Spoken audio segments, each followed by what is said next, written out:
பெண் கடத்தல் என்ற செய்தி வந்த பிறகு அரசியல்வாதிகள் அறிக்கை விடுவது தவிர்க்க முடியாது. அவங்களுக்கு பல்வேறு சோர்ஸ் இருந்தாலும் மீடியாவில் வந்துருச்சுன்னு சொல்லி அவங்க அறிக்கை விடுறாங்க. இந்த சம்பவம் நீங்கள் சொன்ன மாதிரி நானும் 7ஆம் தேதி எல்லா டிவியிலும் பிரேக்கிங் நியூஸ், இன்றைக்கி 8ஆம் தேதி எந்த பேப்பர்லேயும் செய்தி வரல.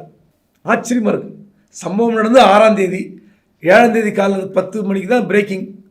8ஆம் தேதி எந்த பத்திரிகையிலும் சிங்கிள் காலம் கூட இல்லை.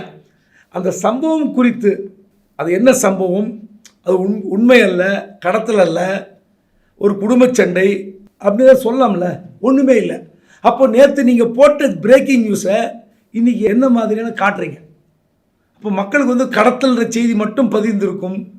அப்போ இன்னொரு சம்பவம் நடக்கும்போது கோயம்புத்தூரில் ஒரு பொண்ணு கடத்தினாங்கப்பா, கண்டே பிடிக்கலப்பா, இது வரைக்கும் பேப்பர்லேயும் வரல, டிவிலையும் வரலன்னு சொல்லுவாங்களே, அந்த மாதிரியான ஒரு மனநிலையை மக்களுக்கு ஏன் சுமத்துறீங்க?